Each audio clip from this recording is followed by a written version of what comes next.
आज जो मैं आपको सुनाने जा रहा हूँ पिछले 2 दिनों से, इसको लेकर बहुत जिद से भी बात की, मैं खुद अपनी बात करूँ, बहुत गुस्सा आ रहा है। इसकी वजह है, और इत्तेफाक देखिए कि आज ही आसमान की सैर करके शुभांशु शुक्ला हमारे अंतरिक्ष यात्री लखनऊ पहुंचे, यूपी।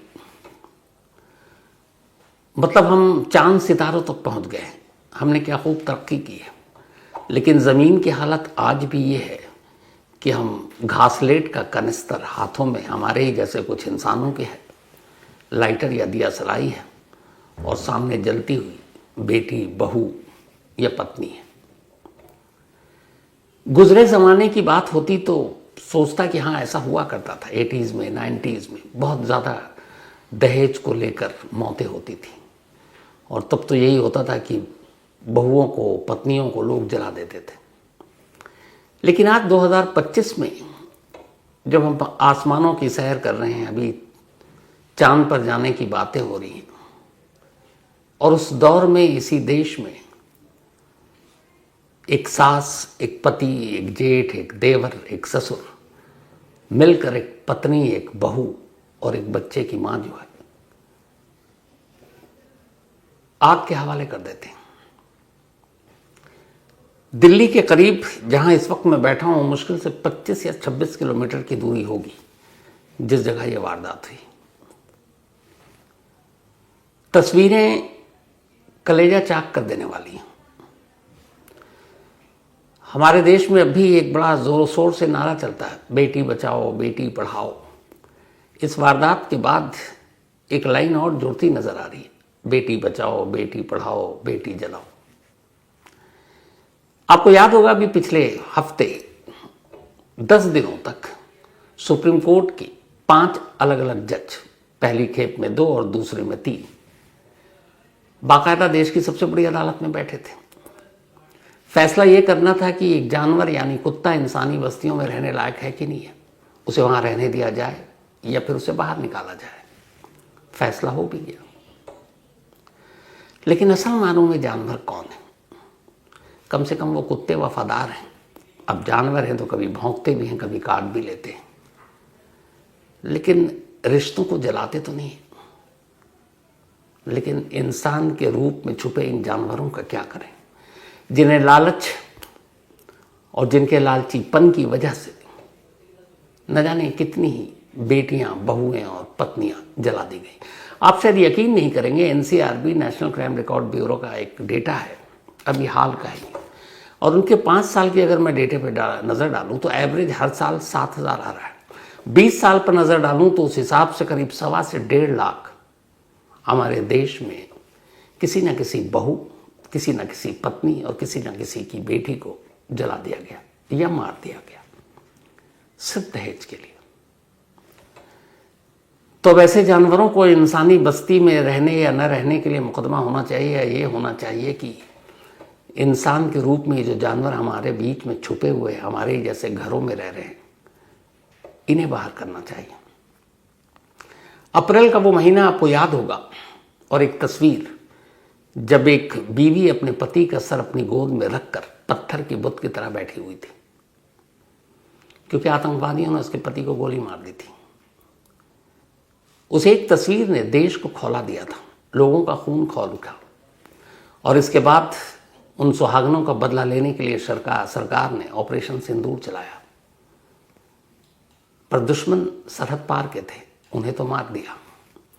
पर जो अपने घरों के जो दुश्मन हैं, जो सिंदूर किया, पूरी सुहागन को ही जिंदा मार देते हैं, जला देते हैं, क्या इनके खिलाफ ऐसे किसी ऑपरेशन की जरूरत नहीं है? क्या इनके खिलाफ ऐसे ऑपरेशन नहीं चलाए जाने चाहिए?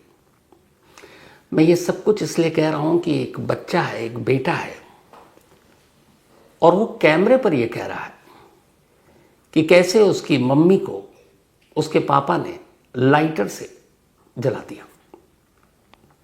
और कमाल ये है कि जब ये बेटा ये कह रहा है, तब भी देखिए उस शख्स को, जो उसकी मां का दुश्मन है, जो उसकी मां का कातिल है, उसे पापा ही बुला रहा है। इस बच्चे की सिर्फ आप बात सुन लीजिए पहले। मम्मा के ऊपर गाली कूद डाला, फिर मम्मा को चाहता मारा, फिर लाइटर से आग लगा दी थी। तो इस मासूम बच्चे को आपने सुना। अब इस बच्चे की मौसी को आपको सुनाता हूं। ये वो मौसी है जो इस बच्चे की मां यानी उसकी अपनी छोटी बहन को जिंदा जलते हुए और मरते हुए अपनी आंखों से देखा, बेबसी के आलम में। और यही वो मौसी है या उस निकी की बहन जो अब इस दुनिया में नहीं है, कंचन, जिसकी बहादुरी को भी सलाम है, क्योंकि उस सिचुएशन में भी इसने अपने मोबाइल के कैमरे को ऑन किया और अपनी बहन पर जब जुल्म ढाए जा रहे थे उसे रिकॉर्ड किया। और इस रिकॉर्डिंग के दौरान उसकी बहन के पति ने इसकी तरफ मुक्का भी ताना था। ये इस पूरे हादसे की गवाह थी। और इस हादसे से कुछ घंटे पहले खुद इसे भी इसके पति ने बुरी तरह मारा था। तो बच्चे के बाद अब पहले उसकी मौसी को सुन लीजिए। पहले हमारे साथ मारपीट हो रही थी, काफी दिन से हमें टॉर्चर करना जा रहा था कि तुम्हारी शादी में ये नहीं मिला, वो नहीं मिला, इतने पैसे लाओ, अपने घर से 36 लाख रुपए लाओ। उसके बाद सास ने कुछ लिक्विड ला के रखा घर में, हमें दिया। फिर मेरी छोटी बहन के ऊपर बहुत ज्यादा अत्याचार करा, उसके सर में गले में बहुत सारी चीजें मारी और उसके बाद उसके ऊपर तेजाब डाल दिया। वहाँ पे हमारे बच्चे भी सबूत थे यार, मैं कुछ भी नहीं कर पाई। मेरे साथ भी बहुत ज्यादा बदतमीजी करी इन लोगों ने, इतना बुरा मारा उसे। मेरे बच्चे भी वहाँ पे देख रहे थे सारी चीजें। उसके बाद मारने के बाद उसके ऊपर वो जो लिक्विड लाए थे वो उसके ऊपर डाल दिया। मेरी बहन जल गई मेरी आंखों के सामने। मैंने उसे बचाने की कोशिश करी पर मेरी बहन को पता नहीं कौन हॉस्पिटल लेके गया, कौन नहीं। मैं उस स्थिति में नहीं बच पाई थी क्योंकि मैं बेहोश होके गिर गई थी। तो इन दोनों को सुन लिया। अब चलिए आपको उस इंसान के रूप में मौजूद जानवर से मिलाते हैं और उसको भी सुनाते हैं। ये विपिन है, उसी निकी का हस्बैंड, जिसे शायद चिता पर यूं ही लेटने का मौका नहीं मिला क्योंकि 100% जली हुई थी। और उस जली हुई निकी को चिता पर उसके घर वालों ने जब लिटाया तो सोचिए क्या आलम होगा। लेकिन ये विपिन इस वक्त अस्पताल में है। एक रिपोर्टर ने पूछा, तुम्हें कोई अफसोस है, पछतावा है, मलाल है? और किस बेशर्मी से ये कह रहा है कि मैंने नहीं मारा, खुद मर गई। और तस्वीरें कुछ और कह रही हैं। तो इस बेशर्म को भी एक बार सुन लीजिए। कुछ कहना चाहते हो आप? गलती पछतावा है? गलती का पछतावा है आपको? मुझे नहीं है, नहीं मैंने मारी है। हाँ। ना मैंने कुछ किया है, अपने आप मरी है। हाँ। अच्छा। और आप पहले भी मारपीट करते थे उससे? मियाँ बीवी में हर जगह लड़ाई होती रहती है, ये कोई आम बात नहीं है। अच्छा अच्छा। और वो अपने आप लगाई? बस मुझे और कुछ नहीं पता ना। पछतावा है? नहीं, हाँ बहुत पछतावा है। बच्चा मेरी वाइफ चली गई। बच्चा भी 5 साल का। हाँ। तो ये वो पति था। अब अगर इसकी तस्वीर देख लेते हैं तो बार बार गुस्सा आता है। तो कहानी के ये सारे किरदार तो आपने सुन लिए, देख लिए। अब एक तस्वीर में एक औरत भी है। कहते हैं कि माँ बहुत दयालु होती है और इत्तेफाक से इस माँ का तो नाम ही दया है। तो दया तो इसके अंदर कूट कूट कर भरा होना चाहिए। लेकिन ये वो सास है जिसने निकी की मौत से पहले उसे बुरी तरह पीटा। और वो सब कुछ कैमरे में कैद था जो ये आप देख रहे हैं। ये वो माँ थी जिसके अपने 3 बच्चे हैं, 2 बेटा और 1 बेटी। उस बेटी की भी शादी की। लेकिन किसी और माँ को किस तरीके से मारा और किस तरीके से उसकी जान गई, कोई माँ ऐसा कैसे कर सकता है? लेकिन लालच वो बला है जो इंसान को जानवर बनाते देर नहीं करती। और यही इस परिवार का हाल था। ये पूरा कुंबा, ये पूरा परिवार ही लालची था। अब ये सारी चीजें क्यों हुई, इसकी कहानी सिर्फ इस एक गाड़ी से शुरू होती है। ये मर्सिडीज कार आप देख रहे होंगे, बिल्कुल नई चमचमाती हुई। और इसी मर्सिडीज के जड़ में इन इंसानों के जानवर बनने की कहानी है। असल में ये मर्सिडीज कुछ दिन पहले ही निकी के पिता ने खरीदी। उनका अपना कारोबार है, ठीक ठाक पैसे वाले हैं, गाड़ी खरीद सकते हैं। लेकिन निकी के ससुराल वालों को ये बर्दाश्त ही नहीं हुआ कि उसके घर वाले तो नई गाड़ी ले रहे हैं, हमें तो कुछ दिया नहीं, तो हमें भी पैसे दो या ऐसी गाड़ी दो, और नहीं तो पैसे दो तो हम गाड़ी खरीदेंगे। मतलब कायदे से खुद की हैसियत नहीं मर्सिडीज क्या मोटरसाइकिल खरीदने की, लेकिन उन्हें चाहिए। क्यों चाहिए? क्योंकि उन्होंने उनकी 2 बेटियों को अपने घर में लाया ब्याह कर, तो उनका हक बनता, उनकी बपौती है कि शादी की है तो बेटी की कीमत अदा करो, जिसे हम आप दहेज कहते हैं। और बस इसी बात पर जो गुजरे ज़माने की बात होती थी वो आज के दौर में देखने को मिली। एक बेटी, एक बहू, एक बीवी को जिंदा जला दिया गया। ये कहानी ग्रेटर नोएडा की है, जहां मैंने आपको बताया बैठा हूं, वहां से मुश्किल से 26 किलोमीटर दूर होगी। कहानी की शुरुआत यूं तो 2016 से हुई। 2016 भिखारी सिंह, उनकी 2 बेटियां थी और एक बेटा है। ठीक ठाक उनका अपना कारोबार, बिजनेस। दोनों बेटियों को उन्होंने बहुत ढंग से पढ़ाया, अच्छी परवरिश दी, नाजों से पाला, जैसा हर बाप करता है। जब वो बड़ी हुई तो अब फिर रिश्तों की तलाश शुरू हुई। इत्तेफाक से नजर जाकर पड़ी इसी ग्रेटर नोएडा में रहने वाले सतबीर के 2 बेटों पर। उनमें से एक का नाम विकी और विपिन और दूसरे का नाम रोहित। पूरी तरह से खंगालने के बाद घर वालों ने रिश्ता तय किया और भिखारी सिंह ने अपनी दोनों बेटियों की शादी इन दोनों भाइयों से करने का फैसला कर लिया। रिश्ते की बात फाइनल हुई और दिसंबर 2016 में 2 बहनें और उनकी शादी 2 सगे भाइयों से। घर वालों को लगा कि दोनों बहनें एक साथ रहेंगी, ऊंच नीच, अच्छा बुरा सब आपस में संभाल लेंगी।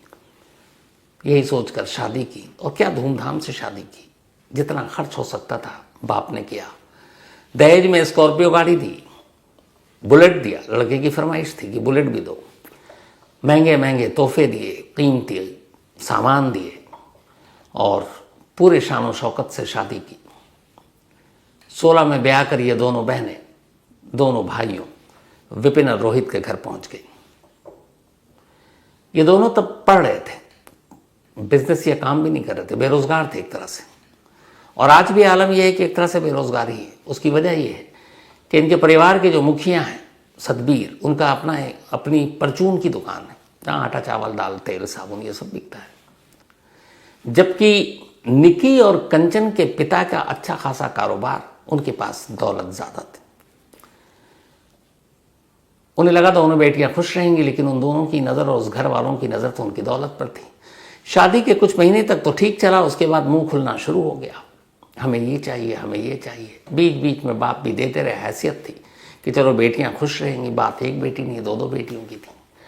लेकिन लालच का मुंह खुलता गया, मांग बढ़ती गई, घर वाले भी परेशान, उधर बेटियां भी परेशान। लेकिन इन बेटियों की एक बड़ी अजीब मजबूरी होती है। जब तक घर पर रहती है मायके में हर चीज़ शेयर करती हैं, एक बार ससुराल पहुंच जाती हैं तो फिर इनकी तकलीफ सिर्फ इनकी बनकर रह जाती है। ये नहीं चाहती हैं कि इनके माँ बाप को इनकी तकलीफ के बारे में जानकारी भी हो, क्योंकि इन्हें लगता है कि उन्हें तकलीफ पहुंचेगी। और यही खामोशी कई बार जानलेवा हो जाती है। दोनों बेटियां अब दहेज के नाम पर जुल्म सहती रहीं, पिटती रहीं, मार खाती रहीं, लेकिन उफ नहीं किया। जब कभी कोई बड़ी चीज़ होती तो घर वालों को बता देते, घर वाले दे देते, और ये सिलसिला चलता रहा। इस दौरान में इनको बच्चे भी हुए, लेकिन इनकी लालच बंद नहीं हुई। परचून की दुकान पर बड़ा बेटा रोहित तो फिर भी कभी कभार चला जाता, छोटा विकी तो सिर्फ आवारागर्दी ही करता, कोई काम नहीं। और जब कोई काम नहीं करेगा तो ऐसे लोगों के जेब खाली होते हैं और उन जेबों को भरने के लिए दूसरों की जेबों की तरफ नजरें गड़ाते हैं। और विपिन की नजरें जो थी वो अपने ससुराल की तरफ थी। ये सब कुछ चलता रहा। इसी दौरान पिछले हफ्ते एक मर्सिडीज खरीदी गई, भिखारी सिंह ने खरीदी। ये खबर ससुराल तक पहुंची, विपिन और रोहित तक। अब उन्हें लगा कि कमाल है, इनके घर वाले मर्सिडीज में चल रहे हैं और हमारे पास तो है नहीं, तो हमें भी चाहिए। नहीं है तो 35 लाख रुपए दे दो, हमको महंगी गाड़ी खरीद लेंगे। दहेज लेने वाले दहेज के पैसे से अगर कोई घर देता है उसमें भी चौड़े होकर रहते हैं, गाड़ियां मिलती हैं तो रौब के साथ घूमते हैं, कभी शर्म नहीं आती। मैं तो कहता हूं कायदे से वो भिखारी कहीं बहुत ज़्यादा बेहतर है जो सड़क पर भीख मांगते हैं, हाथ फैलाते हैं, खुलेआम भीख मांगते हैं और लोग देते हैं। क्यों? क्योंकि उनकी असलियत हमारे सामने है कि यार ये भिखारी है, भीख मांग रहे हैं। लेकिन शादी के बाद दहेज के नाम पर ये जो भीख मांगते हैं इन्हें तो शर्म भी नहीं आती। तो इसी मर्सिडीज को लेकर बहस शुरू हुई, लड़ाई शुरू हुई। बात 21 तारीख की थी, गुरुवार का दिन था। गुरुवार से पहले बुधवार की रात बड़ी बहन कंचन के पति रोहित ने उसे बुरी तरह पीटा घर में। उसको काफी चोट लगी, हाथ पे भी, गाल पे भी, गर्दन पर भी। और वजह यही गाड़ी और दहेज कि तुम्हारे माँ बाप तो ऐश से रह रहे हैं, हमारे लिए भी मांगो। वो पिटाई हुए अगले दिन 21 अगस्त की तारीख आ गई, गुरुवार का दिन। अब बड़ी बहन से शुरू हुआ जुल्म छोटी बहन पर आया। अब निकी को पीटना शुरू कर दिया। पहले पति ने पीटा, फिर सास ने पीटा। इत्तेफाक से उस वक्त कंचन घर पर थी, निकी की बड़ी बहन। उसने मोबाइल निकाला और इस जुल्म को अपने कैमरे में कैद करना शुरू कर दिया। देखा उधर विपिन ने कि उसकी भाभी शूट कर रही है, वो उसे धमकाता है और उसकी तरफ मुक्का तानता है मोबाइल के कैमरे पर। यहां पे ये स्टोरी खत्म होती है। इसके बाद फिर अगली तस्वीर आती है। यही निकी जो इस घर की सीढ़ियों पर बैठकर कभी रील बनाया करती थी, उसी रील पर एक आग का गोला बनकर ऊपर से नीचे बदहवास भाग रही है। तस्वीरें दिखा भी नहीं सकता हूं आपको। उसकी चीख कानों के पर्दे फाड़ दें। इत्तेफाक की बात यह है कि अगर ये दो चीजें कंचन ने अपने मोबाइल पर शूट न किया होता तो इस घर के अंदर 21 अगस्त को क्या हुआ किसी को पता भी नहीं चलता। और 21 और 22 अगस्त तक किसी को पता भी नहीं चला। जब आग लगी और आग के शोलों में लिपटी हुई थी निकी, पता नहीं उसको किसने अस्पताल पहुंचाया। अस्पताल ले गए, उसकी मौत हो गई। लेकिन यह खबर अभी भी घर के अंदर और निकी और कंचन के घर वालों तक थी, थोड़े बहुत मोहल्ले के लोगों तक। 21 गुजरा, 22 गुजरा, 23 तारीख आ गई। 23 तारीख को अचानक ये दोनों तस्वीरें, एक पिटाई की और एक आग के शोलों में लिपटी बदहवास भागती निकी की, जब सोशल मीडिया पर आई और देश ने देखा और पूरा देश सिहर उठा। इसके बाद पुलिस हरकत में आई। उधर घर वालों को भी एहसास था कि उन्होंने क्या किया। पूरा घर घर छोड़कर भाग चुका था, सिवाय बड़ी बहू जो अब घर में थी। छोटी बहू अब इस दुनिया में ही नहीं थी, और बच्चे। लोगों का गुस्सा, सोशल मीडिया पर ये विजुअल, उसके बाद मीडिया में ये खबर।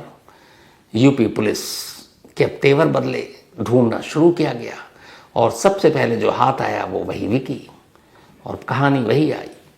विकी भाग रहा था, उसको गोली मारी पैर पर, लंगड़ाता हुआ वो आया, फिर अस्पताल आया और बेशर्मी से अस्पताल के बेड पर बैठकर झूठ बोल रहा है। इसके बाद फिर बारी आई उसके सास दया को गिरफ्तार करने, वो भी भागी हुई थी।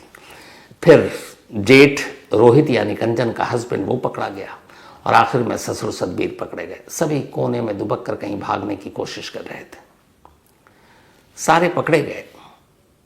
और इसी बीच में अब एक वीडियो भी नया सामने किया जा रहा है कि ये शायद खुद पर ही मिट्टी का तेल, डीजल या पेट्रोल जो भी कहें, हालांकि पुख्ता तौर पर कुछ नहीं है। और इस घर में इन दो बहुओं पर जो जुल्म हो रहा है उसके 1000 सबूत हैं। आखिरी सबूत तो इस पिटाई की ही है, और उससे भी बड़ा सबूत वो बेशर्म झूठ जो बोल रहा है अस्पताल में बैठकर। चंद पैसों की खातिर एक लड़की, जिसकी अभी उम्र भी क्या रही होगी, 30 साल भी उसने शायद पूरा नहीं किया, लेकिन अपनी मौत मरती कभी पता नहीं। जिंदगी मौत तो ऊपर वाले के हाथ में होती है। तो पूरी चिता पर लेटती, फिर चिता की आग जलती। लेकिन यहां तो ससुराल में ही, जीते जी घर में ही उसकी एक तरह से चिता जला दी गई, और ये दौड़ती हुई चिता थी। ऐसे इंसान के रूप में मौजूद जानवरों के बीच में क्या कहा जाए। और ऊपर से ये जो हमारे दहेज और दहेज के चलते होने वाली मौतों को लेकर जो कानून है, जो मतलब दकियानूसी, पुराना, सुस्त, उसके बारे में भी क्या कहें। आप दिमाग पर गौर कीजिए, ध्यान से सोचिए और सिर्फ बताइए मुझे कि आज तक इस देश में दहेज से होने वाली किसी मौत के लिए किसी को फांसी की सज़ा दी गई है? बिल्कुल नहीं। बल्कि दहेज और दहेज के लिए होने वाली मौत के बाद जो लोग पकड़े जाते हैं वो जितनी जल्दी जेल जाते हैं उतनी जल्दी जेल से छूट भी जाते हैं। तो जब कानून ऐसा होगा, लालच इस कदर होगी, तो फिर आज किसी की बेटी है, कल किसी और की बेटी होगी। ये सिलसिला वैसे भी बरसों से चलता आया, चांद सितारों के दौर में हम पहुंच चुके हैं, लेकिन अभी भी तो वही हुआ। हालांकि मेरा मानना है कि इसमें एक गलती उन बेटियों के माँ बाप की भी है जो सामने वाले के लालच का मुंह भरते हैं। कोई भी शख्स बेटी देकर किसी पर या किसी को अपने घर में ब्याह कर जो लाता है, कोई भी लड़का, वो एहसान नहीं करता ना उसके घर वाले। अगर यही और सारे बेटियों के बाप ये तय कर लें कि वो अपनी बेटियों की शादी किसी लड़के से करेंगे ही नहीं, तो सोचिए शादी की ज़रूरत तो उन लड़कों की भी, फिर उनका क्या होगा। राजस्थान में एक गांव आज भी है जहां बेटियों को उस वक्त मार दिया जाता था, तो आज वहां एक पूरे गांव में जितने भी लोग हैं वो सब कुंवारे हैं। कुंवारों का गांव कहा जाता है, क्योंकि बेटियां उनको खुद ही मार दिया तो मिलेगी कहाँ शादी के लिए, वंश कहाँ से बढ़ाओगे। तो अगर हर बेटी के माँ बाप ये तय कर लें, शायद दहेज के इन लालची दानवों का कुछ इरादा बदल जाए, या ये तय कर लें कि अपनी खुशी से जो देना है देना है, दहेज नहीं देंगे। और कम से कम जिसने मुंह खोला तो उसको तो सवाल ही नहीं, बल्कि उसके मुंह पर एक जन्नाटेदार थप्पड़ देंगे। ऐसा हो। और दूसरा, अगर कानून साथ दे, इस तरह का सख्त कानून की जो भी ऐसी हिम्मत करे किसी की बेटी को जलाने के लिए, किसी बहू, किसी पत्नी को, तो ऐसी सजा दे कि आदमी सोच कर ही लरज उठे।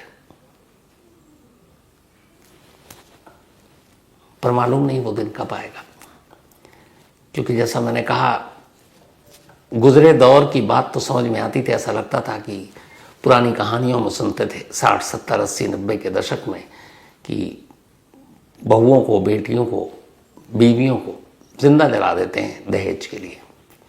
बट आज के दौर में 2025 में बैठकर अगर देश की राजधानी से 20-25 किलोमीटर दूरी पर ऐसी घटना, ऐसी वारदात हो, तो फिर लगता है कि हम हैं कहाँ, किस दौर में जी रहे हैं। आसमान की हकीकत कुछ और हो सकती है, चांद सितारों को हम खंगालने की बातें कर सकते हैं, लेकिन ज़मीन पर तो हमारे लिए सब कुछ वही, बदला कहाँ है।